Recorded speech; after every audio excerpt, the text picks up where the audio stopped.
제 방송을 보시는 분들 중에 기독교인도 계시고 천주교인들도 계시거든요. 물론 불자가 제일 많기는 하겠지만 이 여러 종교인들이 불교에 대해서 관심을 갖고 이렇게 보시는 분들도 계시더라고요. 종교를 떠나서 이렇게 다양한 종교에 관심을 갖는 분들이 많이 계신 것 같아요. 근데 불자로서 어떻게 살아야 될지 거기에 대해서 좀 말씀을 들어볼까 합니다. 여러분, 불자라면요, 일단은 가장 중요한 게 불법승 삼보에 대한 믿음이 확고해야 돼요.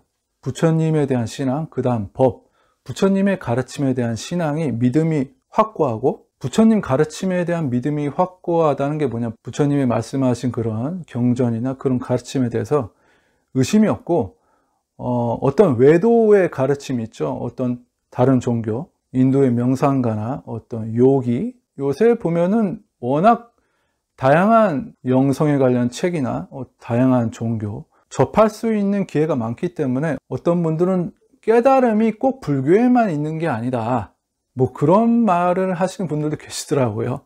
근데 그런 분들의 그런 사고는 아직 불법승 삼보에 대한 그런 믿음이 확고하게 세워지지 않은 겁니다. 외도의 학문이나 사상에 조금 휩쓸린다는 거죠, 아직까지는. 그러니까 여러분들이 처음으로 불자가 되고자 하셨으면은 불법승 삼보에 대한 믿음이 확고해서 어떤 다른 외도들의 가르침이나 사상에 현혹됨이 없어야 돼요. 그러니까 뭐 다른 어떤 마음 수련, 어떤 명상, 요기, 뭐 이런 거, 영성, 신심이 돈독한 불자라면 그 어디 그런 영성가들, 무슨 뭐 에카르트 톨레나 뭐 지두 크리슈나 무르티, 무슨 마하리시나 무슨 오쇼라는 사람, 그런데 전혀 현혹될 필요도 없고, 그런 영성가들의 말이 불법에는 현저히 못 미친다는 것을 불법을 깊이 공부하다 보면은 저절로 알게 됩니다. 어떤 비교 대상이 아니에요. 항상 이 불자라면은 나무불, 나무법, 나무승, 이 삼보에 기하는 마음이 항상 있어야 됩니다. 그게 이제 첫 번째 조건이고, 두 번째는 이 계율이죠. 제 방송 보시는 분들 중에 뭐 스님들도 계시고 뭐 제가자 분들도 계실 텐데, 일단은 출가를 누구나 다 하는 건 아니기 때문에 일단 5개만 지키시면 돼요. 이 5개에 대한 믿음이 확고해야 됩니다. 5개를 아마 다 아실 거라 생각하기 때문에 5개에 대해서 설명을 안 드릴게요. 이 계율이 확고하게 서야 돼요. 그래야만 이 보리심이 물러나지 않습니다. 이 불퇴전이라고 하기도 하고 또 아비발치라고 하기도 하는데요. 자, 그래서 다시 한번 정리해드리면 불법승 삼보에 대한 믿음이 확고하다고 5개를 확실하게 지켜야 된다. 제가 불자 5개 지키기 그렇게 어렵지 않습니다. 여러분들 충분히 노력하시면은 누구나 지킬 수 있는 그런 계율이라고 생각해요. 저는 뭐 5번째 술 먹지 말라, 그게 사회생활 하면은 좀 이렇게 포기하기도 좀 그렇고 약간 그럴 수 있는데, 나머지 뭐 거짓말 하지 마라, 뭐 삿된 음행하지 말라, 뭐 삿된 음행은 불륜이죠.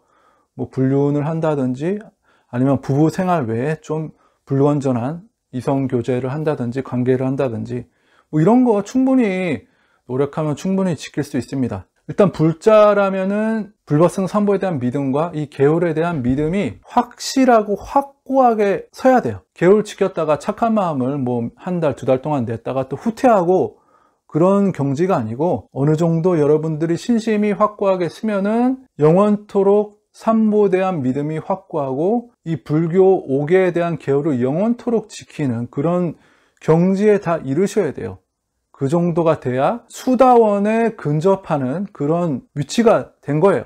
그러니까 수다원이란 게 뭐냐면요, 이 성인사가라고 해서 성인의 경지가 4단계가 있는데 제일 높은 경지는 이제 아라한이고, 이 성인의 경지에 입문한 그런 단계가 수다원이에요. 여러분들이 쉽게 이해를 좀 하시려면 이 바둑이 프로 9단까지 있죠. 프로 9단이 제일 높은 경지라고 치면은 프로 1단도 있겠죠. 이제 초단. 그런 초단의 경지가 이제 수다원입니다. 제가 불자로서 수다원에 항상 근접하려고 엄청난 노력을 하셔야 된다는 거예요. 한국 스님들은, 이 한국 불교는 선불교의 영향이 있기 때문에 이 수다원이라는 단어가 법문에 아예 거의 등장을 하지를 않고 금강경에 그 수다원이 나오긴 하는데, 수다원이라는 것에 대한 설명이 거의 없어요. 그냥 이 견성 깨달음 여기에 대해서만 이렇게 말을 하는데, 먼저 이 성자의 초기 단계인 수다원에 근접하려고 노력을 하셔야 된다는 거, 또 거기에 근접하려면은 일단 불법승 삼보에 대한 믿음이 확고해야 되고, 타 종교나 어떤 다른 사상에 현혹되지 않아야 되고, 그 다음에 계율이 확실하게 서야 된다. 뭐 오계가 확실하게 영원토록 오계만큼은 지켜질 수 있도록 노력을 하셔야 된다는 것. 이렇게 이런 마음을 갖고 생활하시면은 이제 여러분들이 수다원에 가까워지는 겁니다. 그리고 이제 또 설명드릴 게, 수다원은 유신견이 떨어져야 돼요. 이 부분은 좀 어려울 수 있어요. 금강경에 아상, 인상, 중생상, 수자상 이런 설명도 있고, 유신견이란 게 어떤 나라는 생각 이런 것이 떨어져야 된다, 뭐 이런 말을 하는데요. 이것은 좀 어려울 수 있습니다. 이게 뭐냐면, 여러분들이 불자로서 불교 공부를 지금까지 어느 정도 하셨다면은 이 몸뚱아리 이것은 내게 아니라는 그런 생각을 잘 하세요. 이 몸은 지수화풍 4대로 이루어져서 이 화장해서 태워버리면 아무것도 없다. 그렇기 때문에 이 몸은 내가 아니다. 뭐 이런 생각까지는 잘 하시는데, 어떤 참나가 있어가지고 이 생각, 이 색이 몸이고 수상행식, 느낌, 생각, 의식, 의지, 뭐 이런 것들은 내 것이라는 생각이 강하거든요. 이 생각은 내 거다. 어떤 참나가 있어서 이 생각은 나다. 어떤 이런 자아의식을 많이 가지고 계신 분들이 많다는 거거든요. 근데 부처님께서 이런 참나, 힌두교도 윤회 사상이 있고 불교에도 윤회 사상이 있지만 약간 좀 다른 점이 뭐냐면, 힌두교는 어떤 참나, 아트만인, 영원불멸한 어떤 참나, 그런 실체가 있어가지고 그게 영원토록 윤회를 한다. 이게 좀 힌두교의 윤회고, 불교에는 윤회를 하긴 하지만 뭐하다. 약간 이런 게 불교의 관점이고 부처님께서 말씀을 하신 거거든요. 그래서 여러분들이 아셔야 될 게, 제가 말씀드리고 싶은 것은 색이 그러니까 물질이죠. 이 몸은 내 것이 아니라는 것은 잘 아는데, 수상행식, 느낌, 생각, 의지, 의식, 이것은 내 거라고 많이 생각하시는데, 이것조차도 그냥 순간순간 일어나는 저 구름 같은 것이다. 항상 그런 관찰을 하시면서 수행을 하시면서 이 수다원에 가까워지도록 노력을 해야 된다는 그런 말씀을 드리고 싶습니다. 이 한국 선불교는 좀 계율에 대해서 좀 약간 그렇게 철저하게 생각한다든지, 좀 약간 그런 것보다 좀 계율에 대해서는 좀 무덤덤한 약간 그런 입장을 좀 취하고 있는 부분도 있긴 한데요. 예전에 그 선불교의 고승이신 그 스님께서 수행을 하시고 어떤 경지에 이르신 다음에 하신 말씀이, 이 깨달음의 이치는 확연히 드러나나 이 다겁다상의 습기는 여전하구나, 뭐 어떤 이런 비슷한 개성을 읊으셨는데, 성자의 제일 초기 단계인 수다원의 경지에만 이르러도 영원토록 이제 태행은 없어요. 그러니까 불법승 삼보에 대한 믿음도 영원토록 그냥 계속 가는 거예요. 그러니까 수다원은 7생만 윤회를 하면은 이제 모든 공부를 다 마치거든요. 이제 7생만 윤회를 하면은 3기에서 벗어나는 아라한이 되는, 그런 최소 7생만 오면은 이제 해탈을 하게 되는 게 수다원이고, 이제 아라한은 뭐냐면 이제 그 삶이 이제 마지막 삶인 게 이제 아라한이고, 이제 수다원은 이제 7번, 최대 7번이에요. 최대. 놀아도 이제 7번만 이제 윤회하면 이제 끝이다. 이런 게 수다원인데, 수다원의 경지에만 이르러도 불법승 삼보에 대한 믿음이 영원토록 확고하고 계율에 대한 태행이 없어요. 수다원의 경지에만 이르러도 이 고의적으로 개인을 파괴하는 것은 없다는 거예요. 이 능언경 설명할 때도 좀 설명을 또 드릴 건데, 성자의 경지인 제일 낮은 단계인 수다원에만 이르러도 계율에 있어서 태보가 없다. 계율에 있어서 약간 막행막싱을 한다든지 그러면은 제 생각은 캐스천 마크를 던진다는 거죠. 그러니까 정리를 하자면, 여러분들께서 불자로서 수다원에 근접하도록 불법성 삼보에 대한 믿음이 확고해야 되고 계율이 청정해야 된다. 그래서 영원토록 계율에 있어서는 물러남이 없는 거예요. 이제 불자로서 그런 정도의 어떤 목표를 세우시고 이 신행생활 하시는 것을 추천을 드리고 싶습니다. 자, 그리고 마지막으로 수다원의 경지에 대해서 간단하게 말씀을 드릴 건데요. 이 부처님이 말씀하신 건데, 일단 수다원이 되면은 계율에 있어서 물러남이 없어요. 고의적으로 내가 청정한 계를 파괴하는 것은 없다는 건데요. 이게 뭐냐면 자기 목숨하고도 안 바꾼다는 거예요. 이 거짓말 하지 말라, 이게 5개에 들어갔는데, 목에 칼을 들이대도 이제 거짓말을 이제 못하는 경지가 되는 거죠. 그만큼 계율을 목숨처럼 그 정도 여긴다는 거예요. 이제 수다원이 되면 이제 계율에 있어서는 고의적으로 파괴하는 건 없다.